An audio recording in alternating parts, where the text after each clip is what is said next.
Capital, cada vez más convergencia digital. El desarrollo vertiginoso del Internet y la irrupción de las redes y plataformas digitales replanteó las reglas del juego del periodismo a nivel mundial. Este desarrollo ofrece innumerables oportunidades, pero también genera riesgos para el derecho a la información y la libertad de expresión. La generación y difusión de información dejó de ser un privilegio de los medios tradicionales y de los periodistas. El papel mediador de los medios se ha relativizado. Básicamente porque la información que generan a través de Internet todos los actores sociales e institucionales sobre el acontecer local, regional, nacional y mundial proviene de fuentes primarias a través de Internet.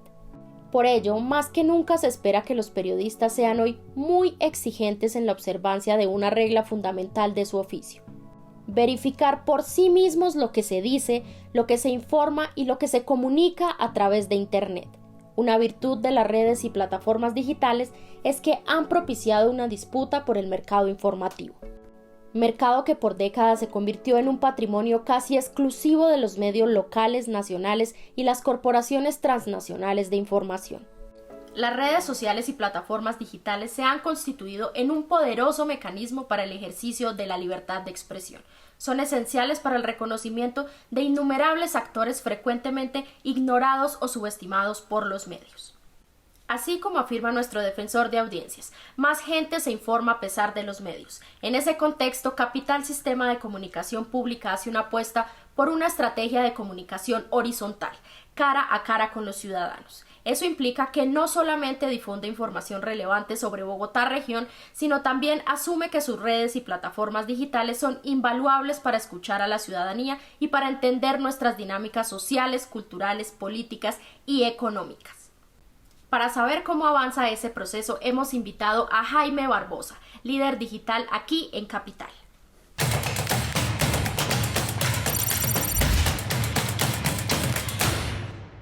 Jaime Barbosa es el líder digital de Capital Sistema de Comunicación Pública, a quien le doy la bienvenida. Jaime, gracias por estar en Audiencias Capital.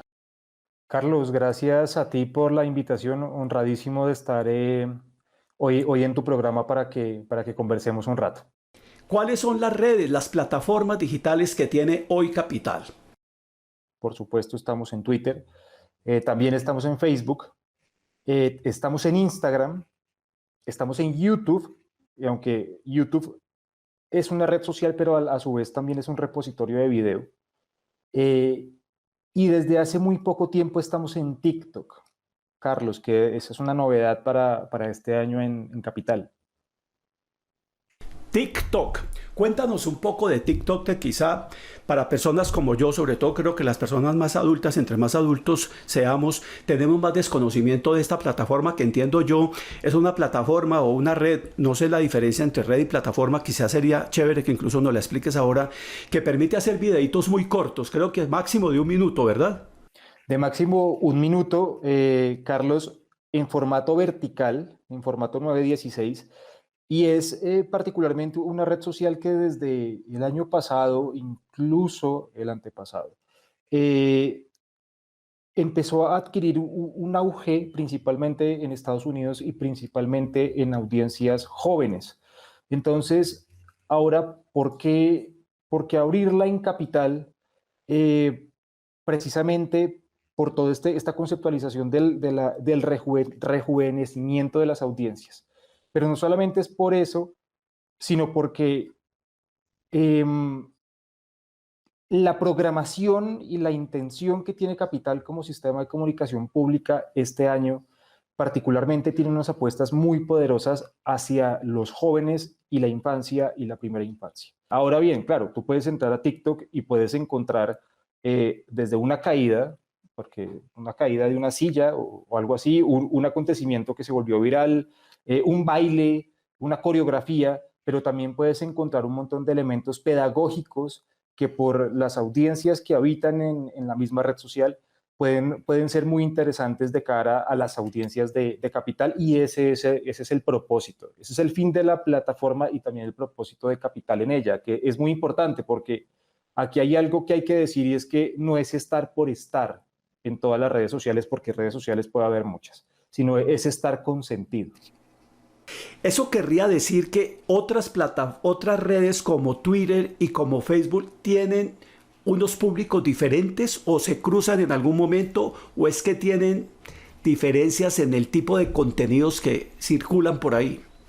Twitter, para los medios industriales y comerciales, por ejemplo, que viven de la pauta publicitaria, por decirlo así, es decir, del tráfico, Twitter es una plataforma que para ese fin es inconsistente, porque Twitter no da tráfico. ¿Por qué? Porque la misionalidad de Twitter es la conversación y la democratización de la información. Pero, por ejemplo, está Facebook, que al ser la red social donde hay la mayor cantidad de audiencia, particularmente en Colombia, sí es una red social para que priorizan por ejemplo, los medios industriales y comerciales en torno al tráfico, punto seguido en torno al negocio publicitario. Entonces, ¿qué pasa en un sistema de comunicación pública como Capital? Que Capital tiene como prioridad al ciudadano. Hemos dicho desde que comenzamos esta administración que la ciudadanía está en el centro, y es por eso que, así como para los medios industriales y comerciales o mediáticos, valga la redundancia, Twitter genera tan poco valor en sus temas de pauta publicitaria. Para Capital es probablemente de las plataformas más importantes porque es la plataforma donde se interpela y se escucha al ciudadano. Y también está Instagram, que desde su misma naturaleza per se es una red social visual, gráfica. Entonces, la manera de cautivar audiencias a través de Instagram, pues es ofreciendo unos entornos gráficos y unas alternativas gráficas y en video que resulten interesantes para las audiencias y para la ciudadanía o para la ciudadanía. En un momento seguiremos conversando con Jaime Barbosa sobre el aprovechamiento que se le puede dar a las plataformas digitales. Nos explicará por qué las redes digitales se están convirtiendo en una poderosa herramienta de memoria de los canales de televisión. Nos vemos después de la pausa.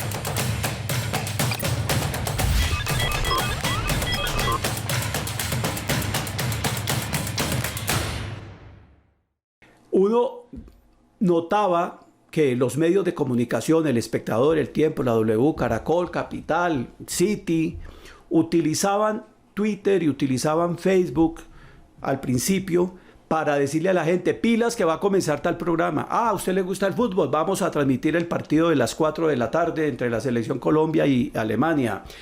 Que era como un mecanismo a través del cual se hacía difusión de la parrilla de programación del canal. Y promoción. No sé, y promoción, como de ¿eso se sigue haciendo? Aquí hay dos cosas que hay que tener en cuenta. La primera, y es que se puede y se debe generar contenido digital y para audiencias digitales. Y la razón particular es que las audiencias que te ven en una pantalla o te escuchan en una antena radial o te leen un periódico, no necesariamente, o no hay nadie que te asegure que son las mismas que están en plataformas digitales. Ajá. Y lo segundo, y esto ya es específicamente atado estrechamente al tema de la promoción, porque hacer un ejercicio de promoción, por ejemplo, en una red social como Twitter o incluso como Facebook, no te asegura en el tiempo que se vaya a cumplir el objetivo. Me explico. Yo puedo tener un lanzamiento hoy a las 9 de la noche y puedo hacia las 5 de la tarde publicar, no te pierdas hoy a las 9 de la noche el lanzamiento de tal cosa. Habrá gente que encuentre la publicación a las 5 de la tarde o antes de las 9 de la noche, pero habrá gente que se la encuentre mañana a las 10 de la mañana cuando el programa ya pasó. Porque el algoritmo de las redes sociales funciona así, funciona por intereses. no en tiempo real o no necesariamente en tiempo real. Pasa mucho en Instagram, por ejemplo. Entonces, esas son las dos cosas que de fondo hay que tener en cuenta. Primero, que la generación de contenidos también es en digital y la comunicación entre las pantallas debe alternarse, debe ser transversal, debe ser bilateral. Y lo segundo, que los ejercicios de promoción, si bien hay que hacerlos porque igual no deja de ser un canal de comunicación, nadie asegura la efectividad de los mismos. Así como te puedo decir que hasta ahora no encontramos un método lo suficientemente poderoso que me asegure cuántos televisores o cuántos radios prendo desde una promoción desde plataformas digitales. Claro, porque si yo recibo un anuncio de Capital, por ejemplo, de que esta noche vamos a tener una entrevista con el Premio Nobel de Paz, una entrevista especial a las 9 de la noche, y si yo no me meto a Twitter y no me entero antes, pues pierdo esa oportunidad. En ese caso, si ya pasó la entrevista, ¿qué tipo de usos se le pueden dar a Facebook, al propio Twitter, a Instagram y a TikTok con esa pieza que ya salió al aire, que fue grabada en el momento en que se hizo la entrevista? Entonces, ¿ahí qué pasa, por ejemplo? Esto es la gran diferencia y el valor agregado que tienen las redes sociales o el entorno digital por ejemplo, de una pantalla abierta o de una antena.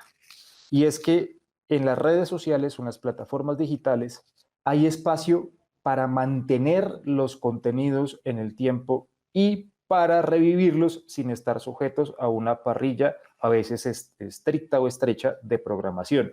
Entonces, por ejemplo, si tenemos la entrevista con el Nobel de Paz a las 9 de la noche, ¿yo qué debería hacer?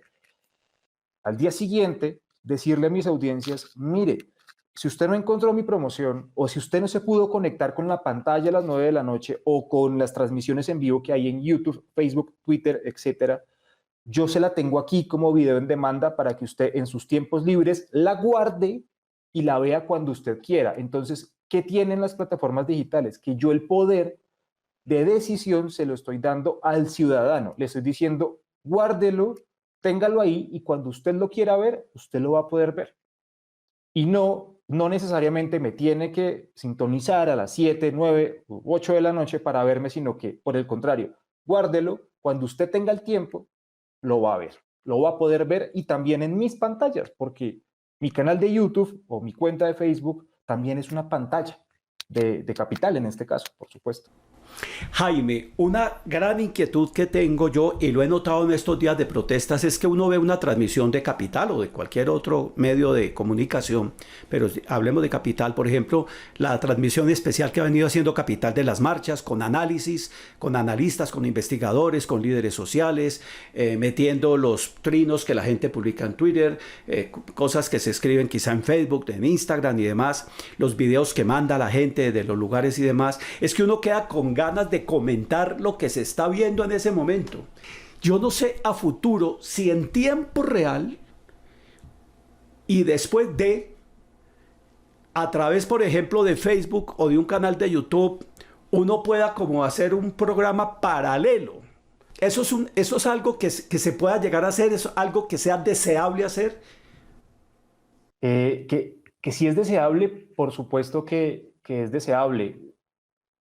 A nosotros mismos nos sorprendió la respuesta de las audiencias con todo el tema del paro nacional y particularmente del 28A.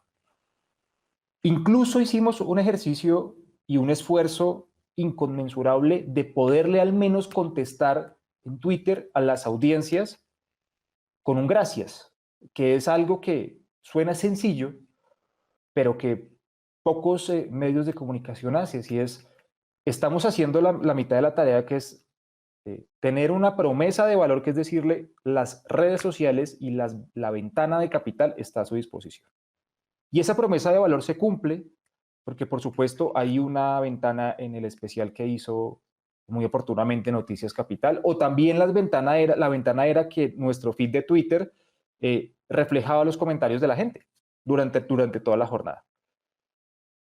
Y también hacíamos el esfuerzo de contestarle a la gente porque es una necesidad que Capital tenga una voz y que no sientan que le están hablando a un robot, porque eso es el principio de una comunicación asertiva. Ahora bien, pudieron llegar 1.000, 1.500 mensajes a la línea de WhatsApp y operativamente no hay la forma de, en ese mismo momento en tiempo real, ni en una pantalla abierta, ni en plataformas digitales, poder tú mostrar 1500 mensajes. Y es un tema operativo. Que quisiéramos, por supuesto que quisiéramos, pero es un tema operativo. Entonces, de cara al futuro, por ejemplo,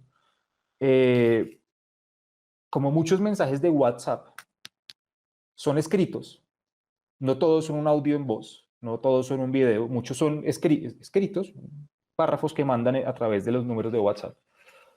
Estamos pensando a través de un mecanismo de audiogramas, ponerle voz a esos mensajes. Yo protesto para que se castigue la corrupción que ha imperado en nuestro país desde que tengo uso de razón. También protesto para que se haga más inversión en la cultura, en la ciencia y sobre todo en la industria audiovisual. No a la reforma. Siempre gobernando los mismos. Mientras les damos el voto, prometen 1000 cosas y una vez elegidos, traicionan a todo el pueblo, resultando perjudicados los más pobres. Políticos corruptos falsos. Hola, buenos días, mi nombre es Nixon y también apoyo el paro que se esté realizando este 28 de abril del 2021. Pero mi mayor invitación es que lo realicemos sin violencia, sin destrucción, de una forma pacífica y segura. Y esos mensajes, emitirlos a la ciudadanía.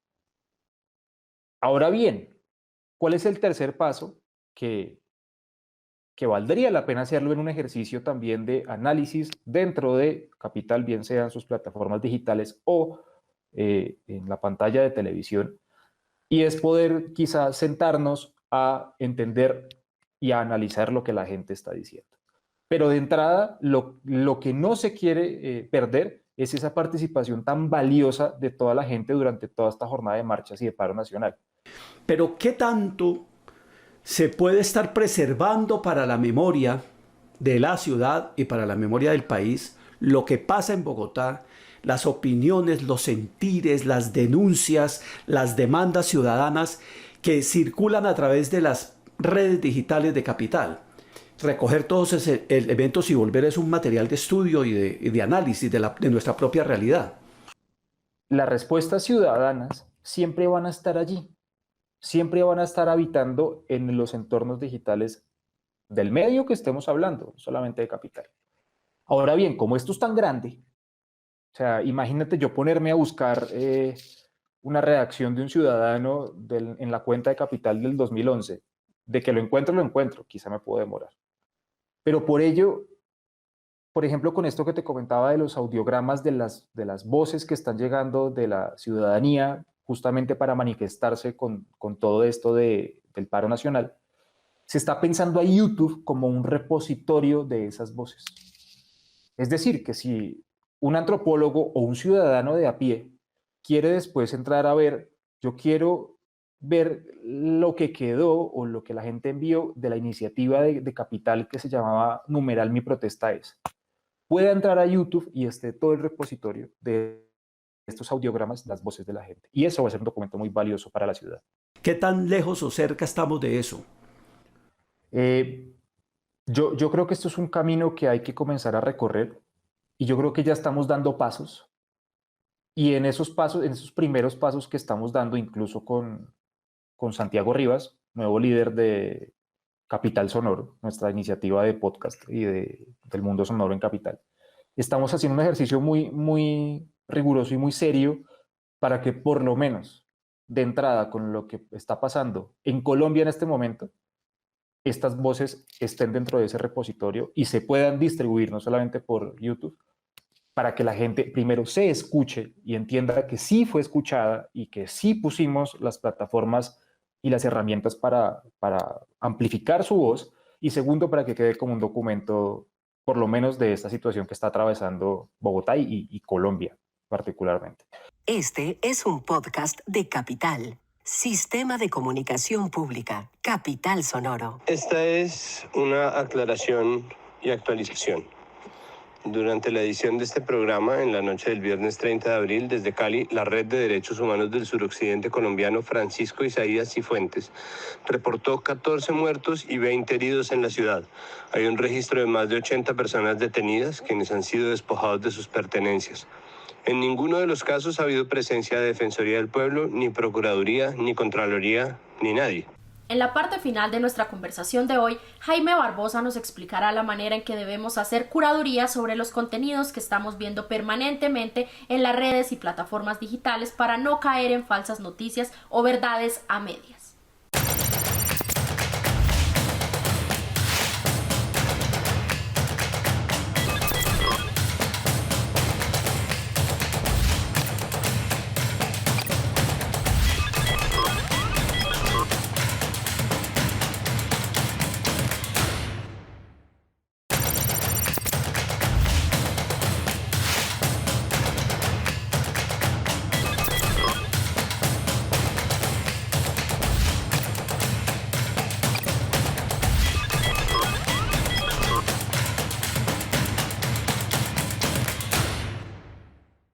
¿Cómo hace uno para hacerle curaduría a esa información que llega y que no vaya a ser que a uno le estén metiendo los dedos a la boca con falsas noticias, o que uno se vuelva una caja de resonancia de planteamientos o de argumentos o de imaginarios que son falaces o que vienen de atrás o que son verdades a medias? Esto es una lección o un aprendizaje que es mucho más oportuno e incluso puede llegar a ser más fácil hacerlo en un sistema de medios como Capital. Porque no tenemos la presión constante aquí de tener que generar volúmenes inmensos de audiencias. Y esa misma causa puede llevar no solamente a un periodista, sino a cualquier persona de una redacción a cometer imprudencias. Entonces, aquí hay un protocolo y la primera premisa es que cada información que salga por las pantallas de Capital tiene que pasar por unos filtros de curaduría liderados por el servicio informativo. Entonces, ¿qué significa esto? Que digital o la redacción digital no está separada del sistema informativo. Y esto es algo que sí pasa en muchos medios de Colombia, incluso en los que yo he estado. Porque está la desconexión y está el pánico que genera una situación como estas, como por ejemplo lo que pasó esta semana en Cali, en las noches de Cali. Está el pánico que con la intención de visibilizar un montón de situaciones que ocurren o no ocurren, puede uno caer en el pánico colectivo y en la desinformación o en las fake news. Entonces, toda información, y la transmisión de Capital da fe de ello, toda información que vaya a salir en el marco de estos especiales pasa por el análisis riguroso y constatación de fuentes y de información del servicio informativo.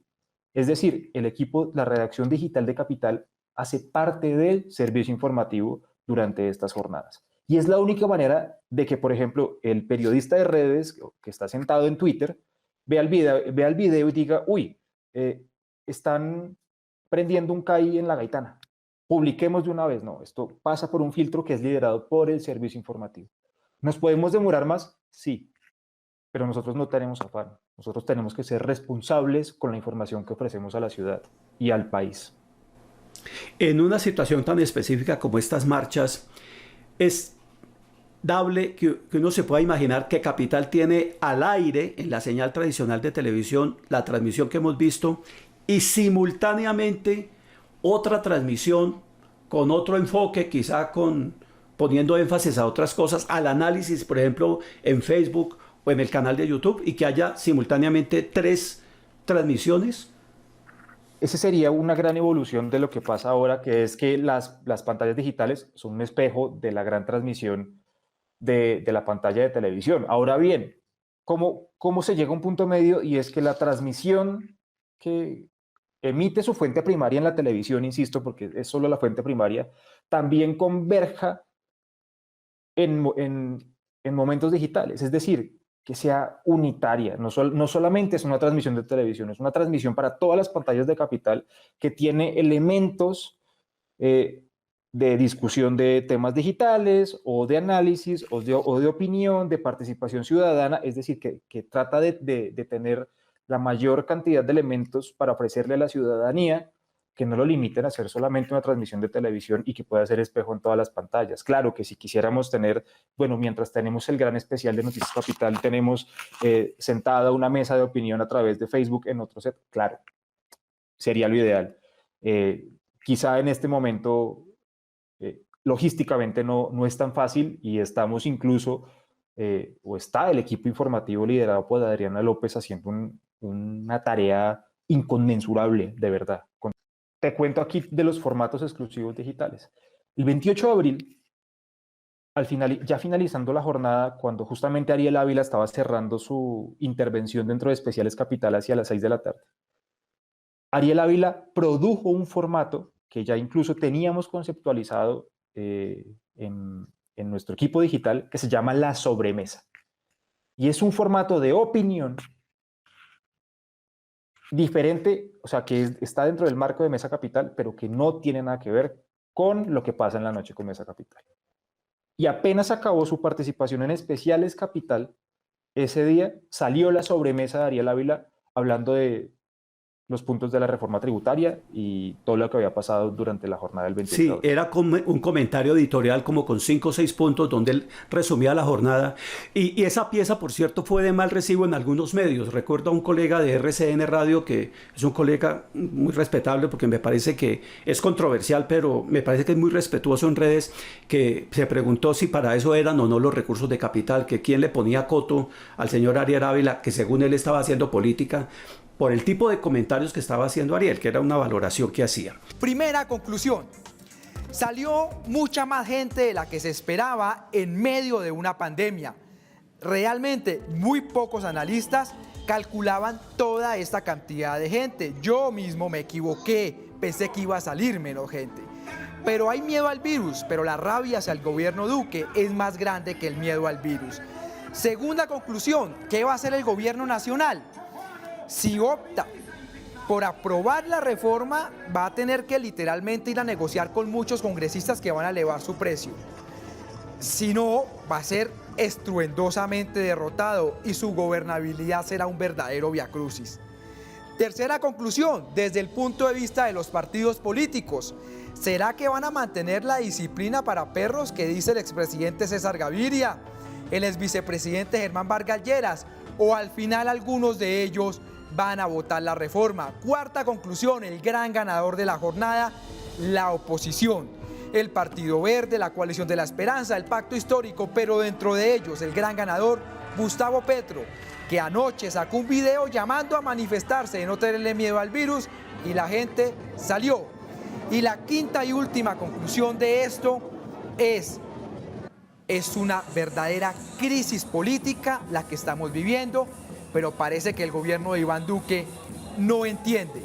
Pues yo no tengo sino palabras de gratitud, Jaime, por haber aceptado la invitación. Creo que se nos quedan 80.000 dudas y preguntas en el camino, así que espero en un tiempo relativamente corto volverte a invitar, porque las audiencias tenemos muchísimo que aprender de este mundo digital. Yo apenas soy un principiante en esto, porque vengo de la vieja guardia del periodismo y me cuesta mucho trabajo quitarme los cascos con los que he trabajado durante poco más de 40 años de mi vida en este oficio. Muchísimas gracias y hasta una próxima oportunidad, Jaime.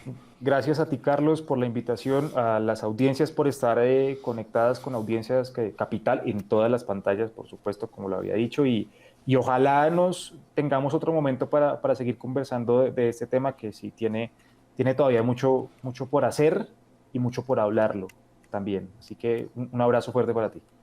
Los esperamos la próxima semana con un nuevo capítulo de Audiencias Capital. No olviden que pueden escribirnos sus comentarios, preguntas o sugerencias a través del correo electrónico ccapital@canalcapital.go.co. Nos vemos el próximo sábado.